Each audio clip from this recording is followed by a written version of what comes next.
Snapchat has over 450 million daily active users, yet has only had 2 profitable quarters in their entire lifespan. Tens of billions in revenue, but 0 profits. Not only that, they've had annual consistent growth in revenue, yet a share price that has gone downwards, then sideways. This is especially surprising given their scale, as Meta just profited $20 billion within a single quarter. So, how did Snapchat become one of the biggest social media giants yet still not make any money? Looking back, it's easy to see why Snapchat exploded. When it first launched in 2011, the social media landscape was very different. Apps were moving towards perfected, curated, and almost professional photos and posts, instead of authentic glimpses of people's lives. But founders Bobby Murphy and Evan Spiegel saw a gap in the market. Evan said, "With most photo apps on the market advertising ways to make photos prettier or more stylized, we thought there was an opportunity to do something different. We wanted a place to share awkward selfies and funny photos with our friends." Snapchat flipped social media on its head. Instead of posting something that would stay up forever on Snapchat, they would disappear. This was called ephemeral messaging. If you sent someone a snap once they opened it, you could only view it for 10 seconds or less. Then it was gone forever. It was the opposite of what social media was at the time. Low stakes, authentic, and fun. It took the pressure off you to send the perfect snap and just send what was real, as it wasn't going to last anyway.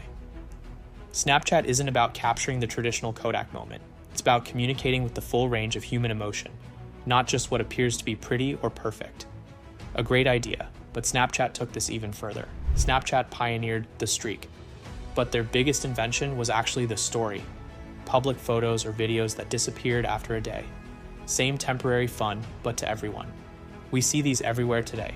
Instagram, Facebook, TikTok, even Telegram, but it all started with Snapchat. You could say that Snapchat is one of the most innovative social media companies. They created the Snap Streaks, which encourage you to snap your friends every day and keep it up. It feels like every game on the App Store has something like this. But at the time, it was revolutionary and propelled Snapchat's metrics through the roof. Then, they created live location. See where your friends are for spontaneous hangouts, or a way to see your friends get home safe. Though I will admit, this could be used for some nefarious purposes. Then, there's Snapchat's powerful AR filters. Like the previous features, this was the first of its kind. It's hard to explain why these were important, but they added a unique experience, just to Snapchat. When a new filter was released, people flocked to try it out, and some of them were extremely powerful, strange, or hilarious. Filters are everywhere today, but this was part of Snapchat's identity back in the day. And even today, none of the filters quite as powerful as Snapchat's. Snapchat quickly exploded, climbing to the top of the App Store and Google Play Store. By 2016, they passed 100 million users, then 200 million in 2019. In fact, almost every single quarter in their entire lifespan, their daily active user count has grown to over 450 million today. Their revenue followed suit, consistently growing almost every quarter to $5.3 billion in 2024. Their focus, from their very beginning to now, has been less formal and more fun. It was different, and it was insanely popular with one particular group: teenagers. People who use social media more frequently and wanted a more authentic experience than curated, perfect photos on Instagram. It sounds like Snapchat's doing great, or at least should be doing great. But if we look closer, we find a very different story. Snapchat's business may be slipping, but one thing that shouldn't slip is your online security. Your passwords, emails, and personal info all across the internet. Aside from an absurd spike during the pandemic, Snapchat's stocks have gone sideways since they went public. Despite their revenue climbing year after year, their profits have done anything but. In the fourth quarter of 2021, Snapchat reported their first profits ever. The stock price quickly surged 60%. CEO and founder Evan said, "2021 was an exciting year for Snap, and we made significant progress growing our business and serving our global community. Everything seemed to be going great, but things went right back to normal. Unprofitable quarter after quarter. The demographics aren't in their favor either. According to Snapchat, they reached 90% of 13 to 24-year-olds in 25 countries. But what really matters is how long they use the app. Snapchat ranks near the very bottom in terms of monthly user engagement, behind Facebook, Instagram, Twitter, and very far behind TikTok. Their time spent is also poor, at about 3 hours 20 minutes per month per users. Instagram was at 16 hours, YouTube was 27 hours, and TikTok was at 34 hours, or over 10 times more. Their brand perception is also struggling. While it used to be the preferred app for teenagers, it has slowly dropped down the list. Currently, Instagram is the most used app by teenagers, and TikTok is consistently ranked as the favorite. In 2023, 28% of teenagers ranked Snapchat as their favorite app, but in 2024, that number fell to 18%. Why? Well, it's a bit of a complex issue. You might have picked up on some hints I dropped earlier, but a problem Snapchat faced was pouching. They were innovative, sure, but unfortunately, that just meant they were a first mover, or rather a first victim. Facebook and most other platforms have blatantly copied everything Snapchat did. Stories appeared on Instagram, then Facebook. Filters showed up soon as well. They even released their own copy of the disappearing snaps, with Poke, although it was shut down in less than 2 years. Then, they released another Snapchat clone, Slingshot, which also died in about a year. I suppose you can steal with no consequences, as long as you're big and powerful enough. All of this hurt Snapchat's growth. Almost every competitive advantage eroded quickly, but it doesn't quite explain the lack of profit. They're making revenue, and that's also growing. So why can't they make profit? Snapchat has poured billions and billions into their most powerful competitive advantage, AR technology, and this goes further than just filters. They recently revealed their own augmented reality glasses called Spectacles. They see this as a crucial part of the future and have even partnered with OpenAI to integrate AI tools for developers. But it hasn't exactly paid off yet. This isn't their first try at AR glasses. That was actually back in 2016, resulted in a $40 million write-off of unsold inventory. They tried again in 2021, but also failed to gain sales. Evan Spiegel insists that AR camera technology is the right direction, but it's hard to say if he's right. Keep in mind, Meta has invested $63 billion in similar technology, with underwhelming results.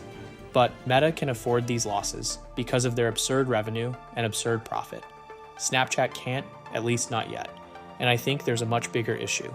A root problem at the heart of all of this, which I don't know if Snapchat can solve. Snapchat, like other social media apps, monetizes through advertising. Yet this is a huge problem exclusively for Snapchat. YouTube, Instagram, TikTok, Facebook, Reddit, and other social media apps all have one thing in common: great retention through feeds. Lots and lots of user-generated content. Snapchat doesn't have this. To be clear, you can scroll on Snapchat, but it's extremely lackluster compared to competitors. The app is built for you to open, send a snap, maybe check some stories, and move on. Not a great environment to see lots of ads. But what about their billions in revenue? Well, $5 billion in annual revenue is impressive, but not compared to any other social media giant. In that same year, Meta generated $164 billion, and unlike Snapchat, actually made a lot of profit. While Snapchat has hundreds of millions of users, their monetization of each user is quite poor, due to low usage time and fewer opportunities to show ads.